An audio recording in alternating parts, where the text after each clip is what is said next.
Thank you for watching Simply Cooking with Shawn. If you are a returning subscriber and viewer, thank you so much for your continued support.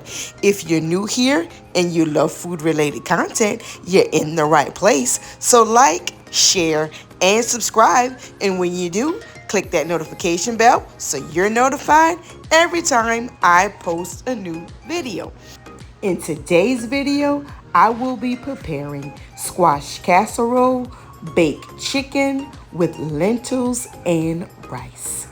The ingredients for today's dinner are chicken legs and chicken wings that I have already cleaned and washed, yellow squash that I've already washed as well, eggs, cheddar jack and sharp cheddar cheeses, evaporated milk, butter, medium onion, granulated chicken bouillon, onion powder, garlic powder, olive oil, black pepper, salt, seasoning salt, brown rice, and lentils.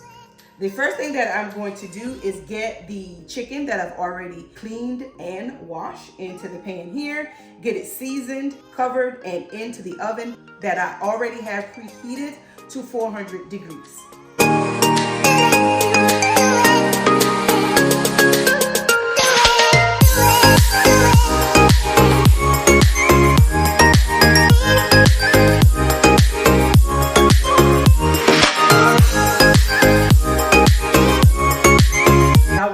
Bake for about an hour.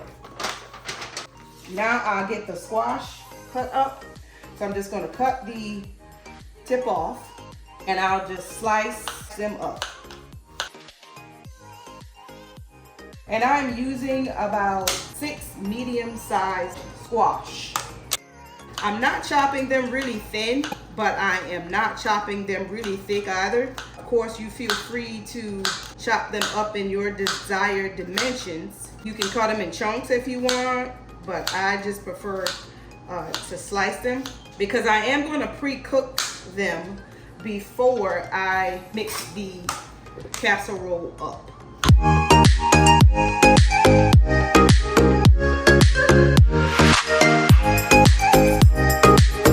Now that I have them all chopped up, I have peeled and washed the onion, so I am going to chop that up as well.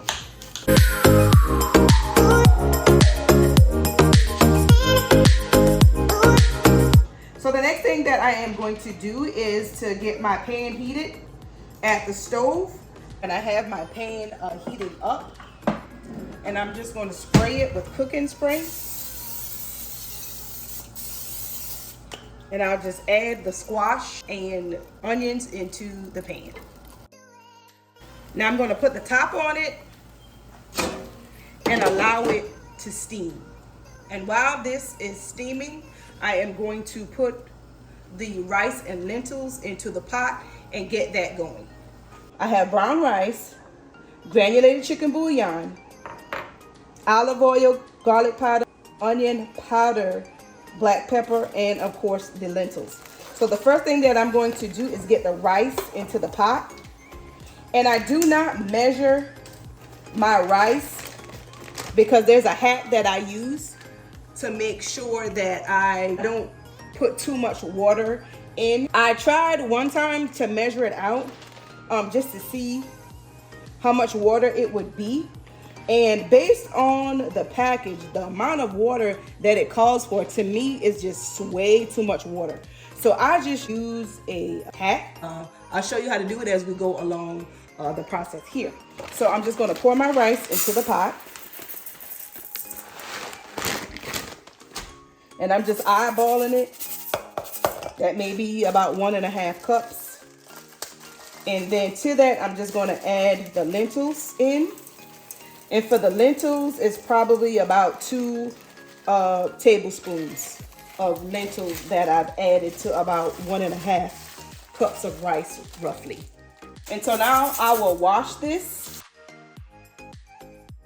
Now that I have it washed, I'm going to just put some water into the pot. And I am just eyeballing it.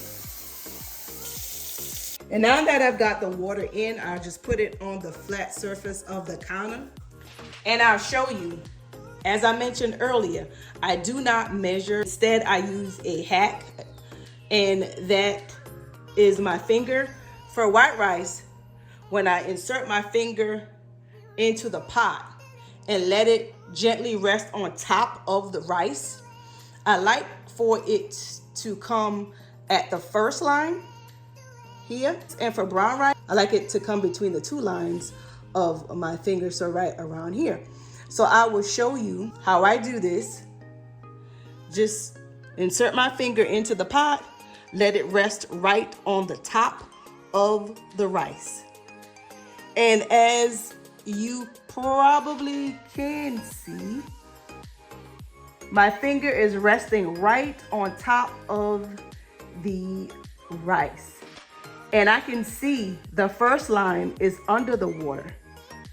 The second line is above the water. So that's where you want it to be when you are cooking brown rice. And so if you could see where that white line is where the water rests when I rest my finger right on top of the rice. So now that is exactly where I want it to be. The next thing that I'm going to do, I'm just going to add to this garlic powder. And I'm not measuring it, I'm just adding it in. This does not have salt in it, so you can put as much of it in there as you would like. Next, I am adding the onion powder. Again, no sodium. Add as much as you would like. The same for the black pepper.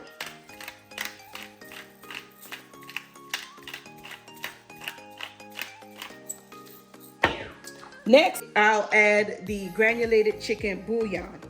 And for the 1.5 cups approximately that I have in here, I am adding about, I would say a 1/2 tablespoon of the granulated chicken bouillon.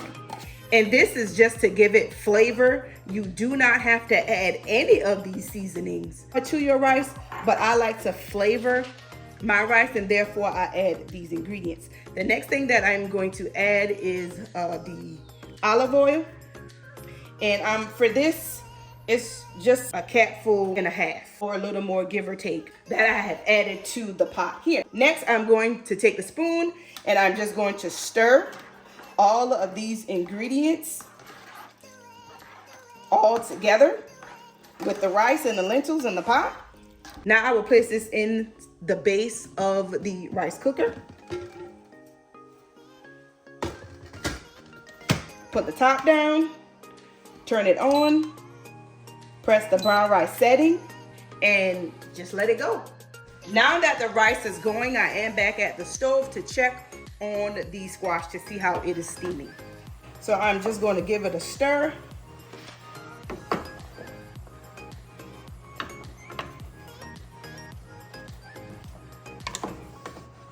We're just going to let this steam down a little bit more before we get it all mixed up.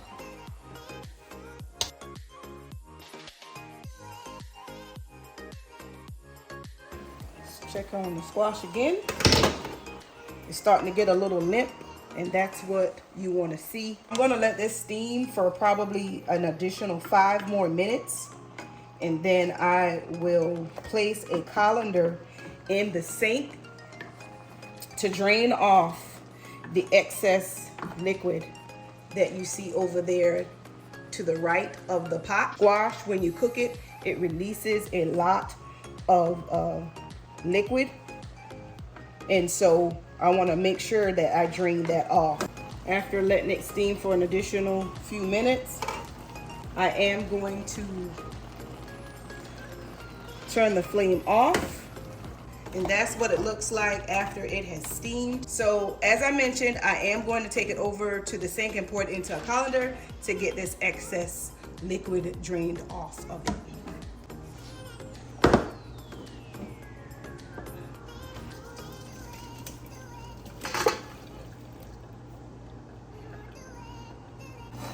And I turned it to the side, and I will let that rest in the sink for just a couple of minutes. While I'm waiting for the liquid to drain off of the squash, I am going to take some cooking spray and spray the baking pan that I'm going to put the casserole into once I mix it up. And so I'll spray that and I'll set that aside. And then I'll go ahead and get my eggs cracked and into the bowl, and I will whisk that up and set that to the side as well. To the eggs, before I whisk it up, I'm going to add onion powder, garlic powder, and I'm adding that in liberally because there is no sodium in it, and I did not add any seasoning to the squash when I was steaming it. And also black pepper,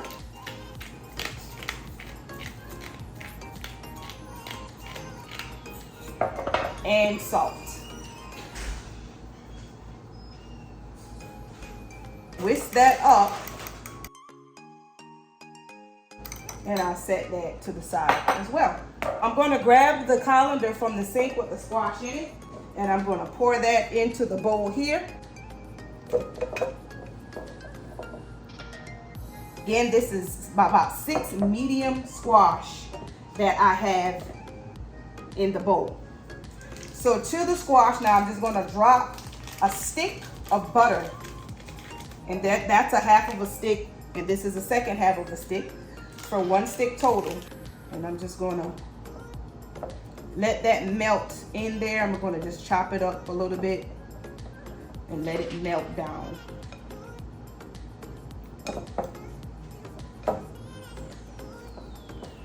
And this is still warm, so it should melt down pretty quickly.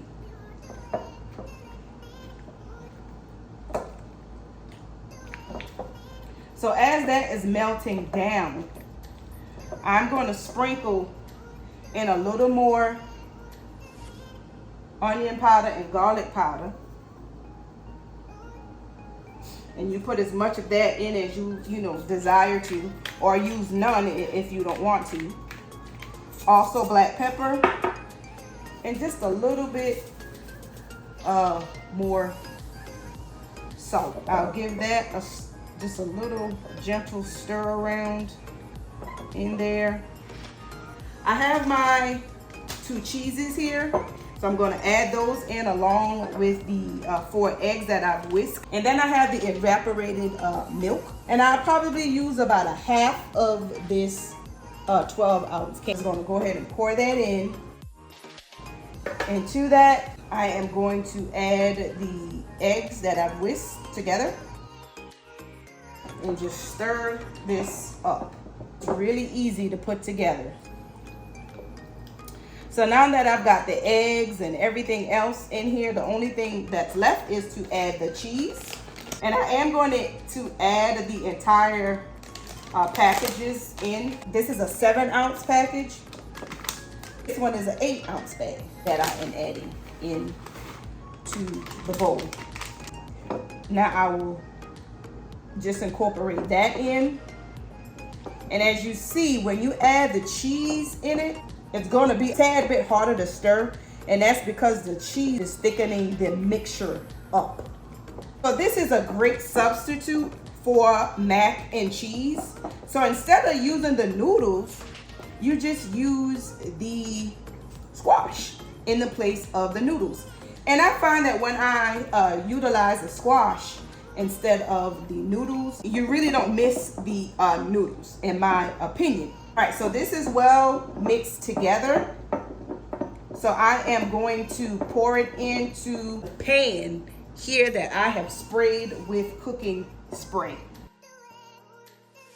Just going to smooth it evenly throughout the pan. And I will place the pan into the oven. When I put this in, I'm going to check on the chicken, but the oven is set to 400 degrees.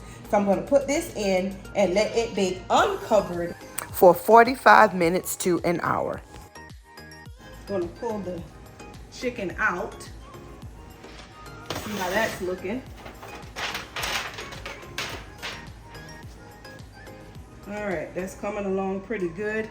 And so I'm going to move it from the bottom rack to the top rack. and let it finish up. And that's been baking for about 45 minutes. I'm gonna let that bake a little bit longer uncovered for the remaining time.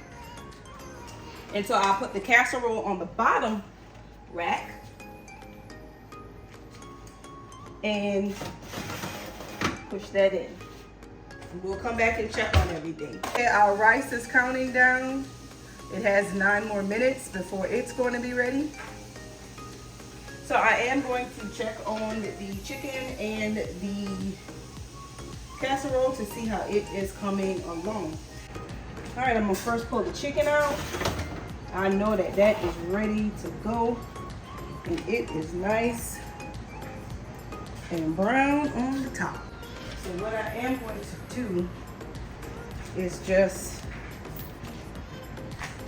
take some of the juices that's in the bottom and just spoon it over the top. And so I'll take that out. And then the casserole, I'm going to test the center of that. It has been about 35 minutes or so that it's been baking. So I am going to test the middle.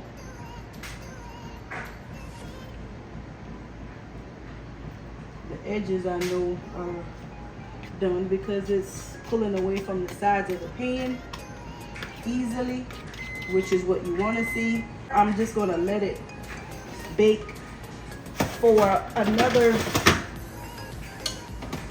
15 minutes or so before I take it out. I'm going to go ahead and open the rice cooker.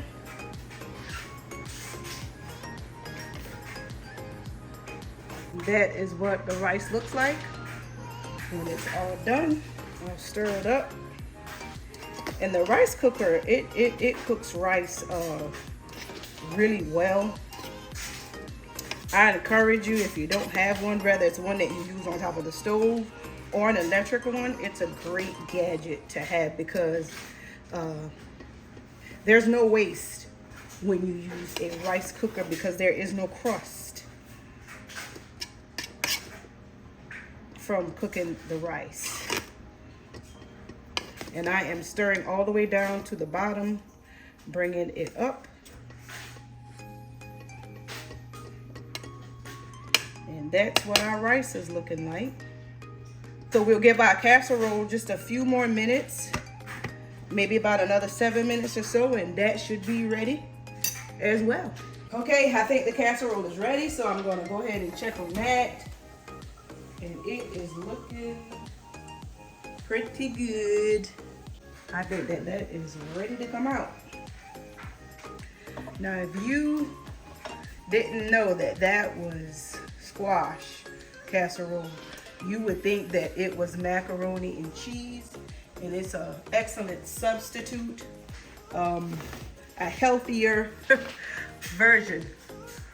And squash is a good substitute for pasta. So whether you're having a tomato-based sauce, spaghetti squash goes well with that. Alfredo sauce, zucchini goes well with that. And then just for like a substitute for mac and cheese, like I mentioned, would be the yellow squash. And so squash is a very healthy vegetable and a great substitute. So I'm gonna get everything laid out. There is the squash casserole there, and next to it is the baked chicken. And then next to that, I will put our lentils and rice. That concludes today's video. I do encourage you to give this meal a try at home. And if you have any questions, leave me a comment in the comment section below. If you haven't done so already, please like, share, and subscribe. Thank you so much for watching. Until next time, be blessed.